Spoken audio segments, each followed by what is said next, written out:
હવે પાઠ બેસાડ્યા તો પ્રભુ બહાર પધારે નહીં અને સાચા પુષ્પોની માળા ધરાય.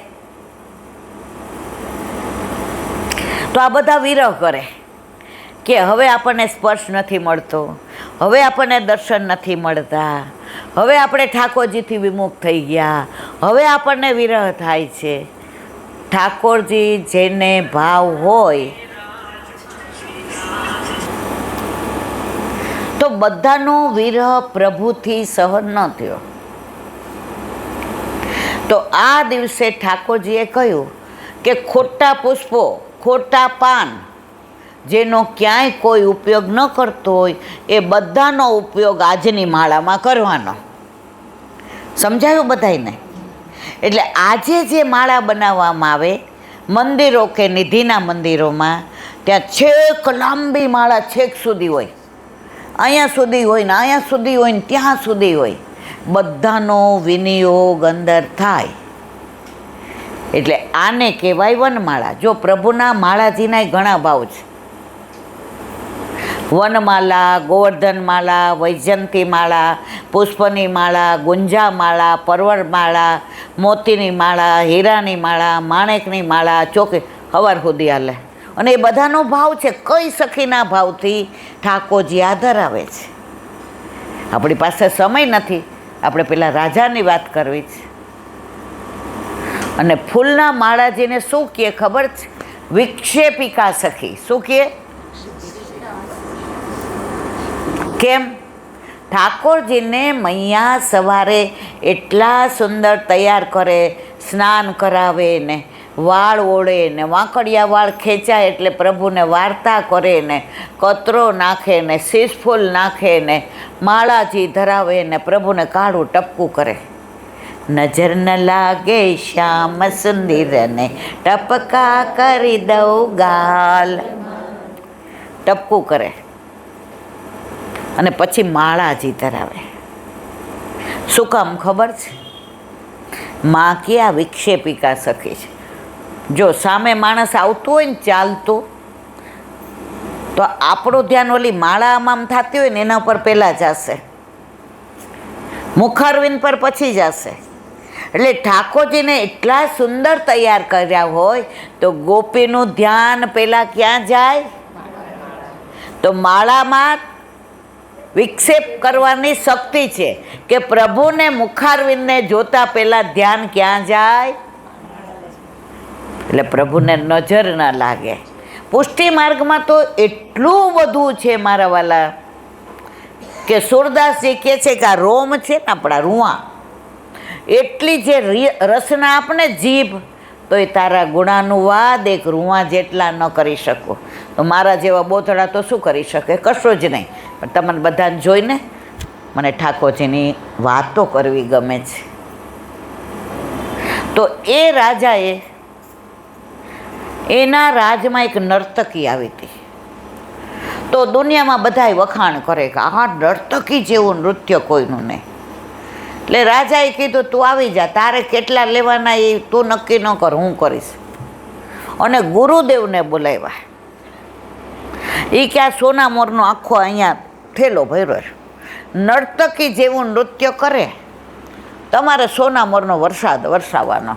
ગુરુદેવ કે ભાઈ મારે તારા નર્તકીના કાંઈ નૃત્ય જોવા હું આવ્યો છું, મારે બેસવું નથી. એ કે આ નર્તકી છે ને એવું નૃત્ય નથી કરતી જેને લોકો ખરાબ કહે છે. આની અંદર કલા ભરી છે. ગુરુદેવ એ કલાને તમારે નવાજવાની. ગુરુદેવ કે આ નવી નવાઈનું. ગુરુદેવ બેઠા અને બાજુમાં સોના મોરનો થેલો ભરીને મૂકી દીધો. કુંવર આવ્યા ને કુંવરી આવ્યા ને રાણી આવ્યા ને હવે નર્તકી સાથે મૃદંગ વગાડવાવાળા, ઝાંઝ, પખાવજ બધાય.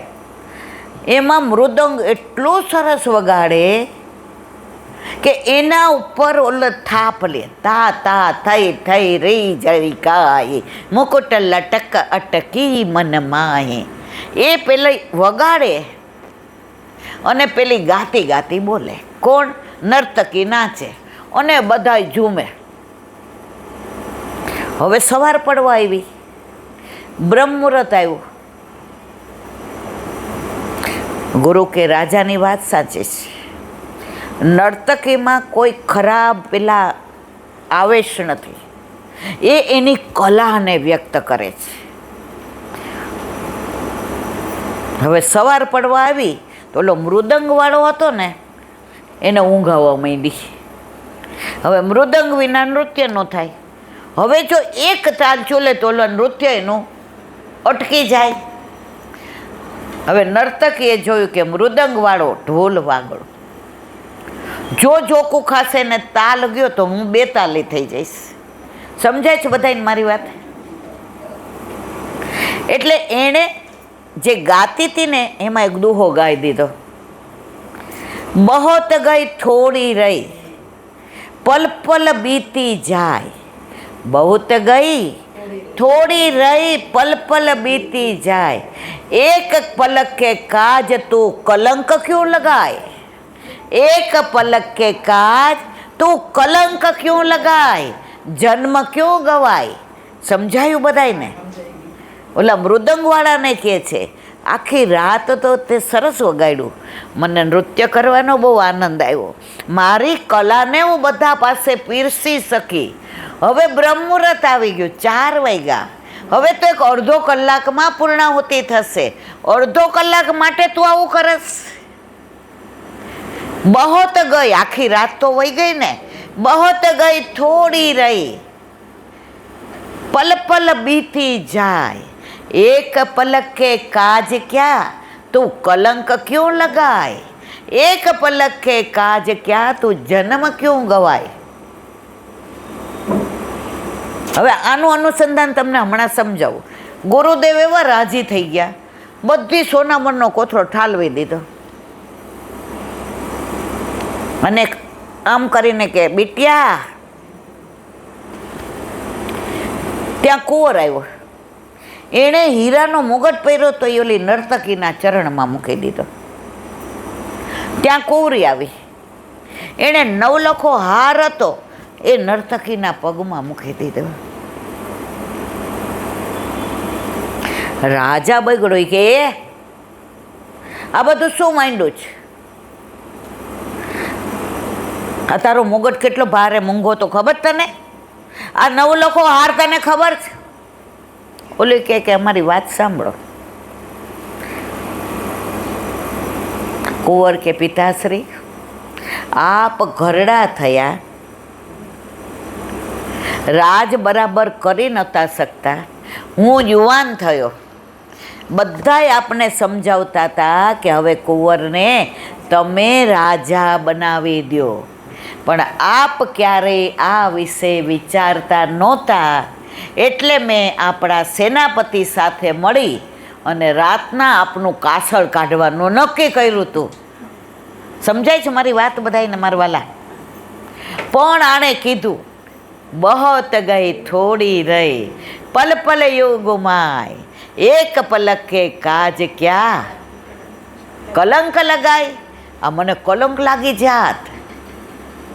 આ નર્તકીએ મારી આંખો ખોલી દીધી. પિતાશ્રી, આજ પછી હું આપના ચરણ છોડીને ક્યાંય જઈશ નહીં. અને એ જ્ઞાન લાદ્યું એટલે મુગટ પધરાવી દીધો. રાજા કે કેવું પડે?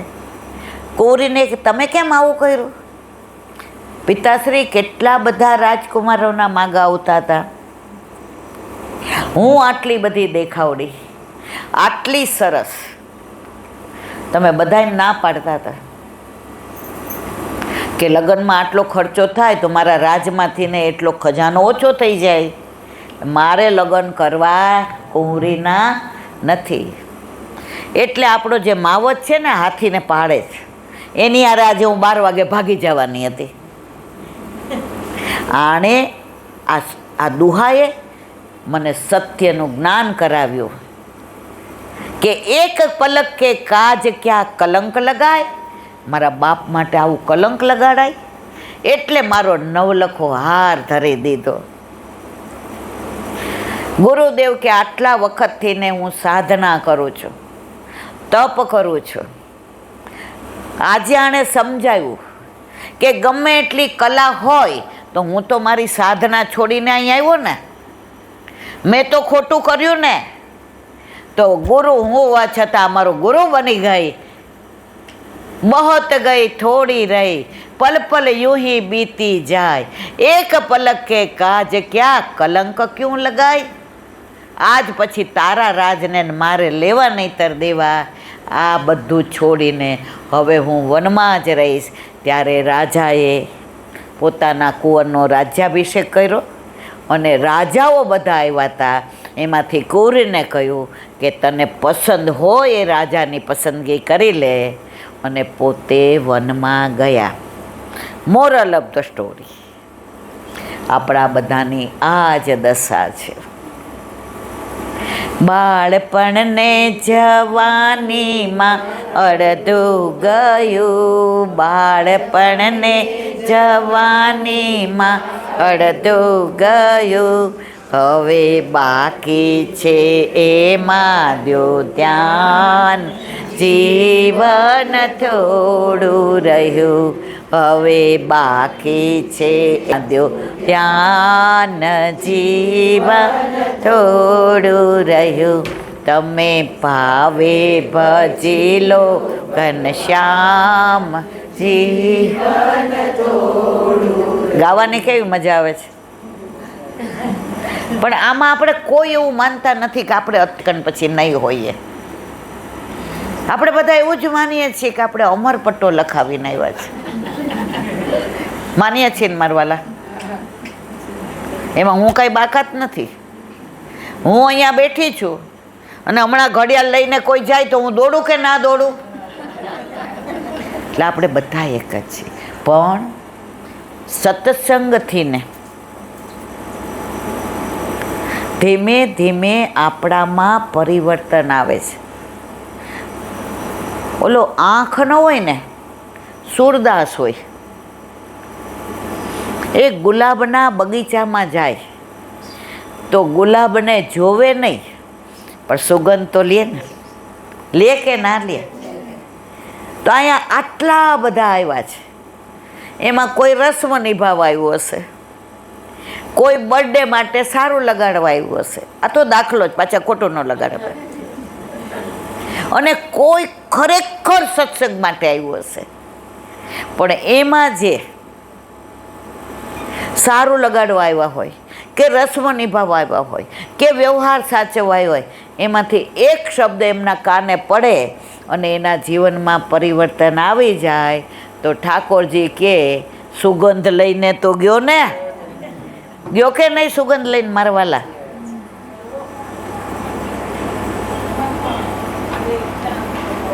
અત્યારે આપણી ભાગદોડની જિંદગીમાં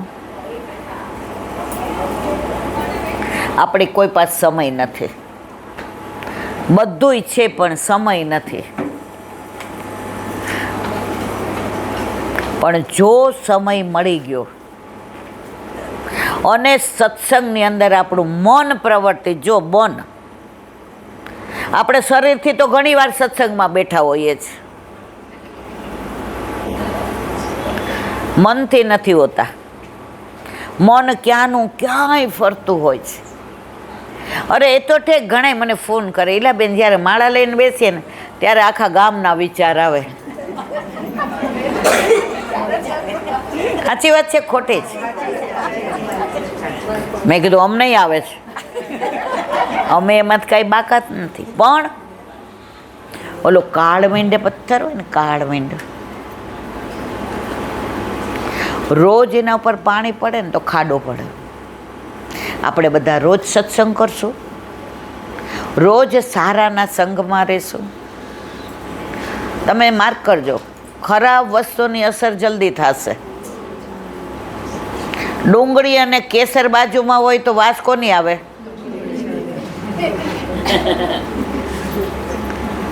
ખરાબ વસ્તુની સંગ થાય ને તોય બગાડ થાય, ખરાબ વ્યક્તિનો સંગ થાય તોય બગાડ થાય, અને ખરાબ વિચારો સાંભળીએ.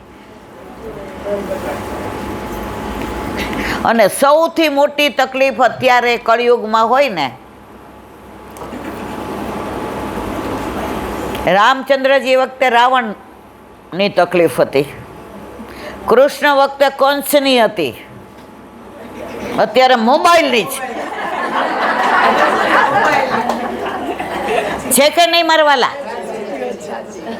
હું ને તમે ગમે એવી સરસ વાતો કરતા હોઈએ, મોબાઈલે માણસને એકલો પાડી દીધો છે. સંબંધોના ઉપર પૂર્ણ વિરામ મૂકી દીધું છે.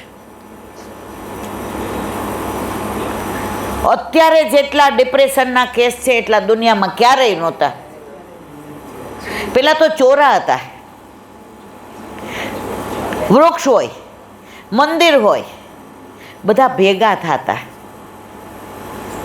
અત્યારે બર્થડે પાર્ટી હોય, આ કવિતાબેને કેમ વૈષ્ણવને ભેગા કર્યા?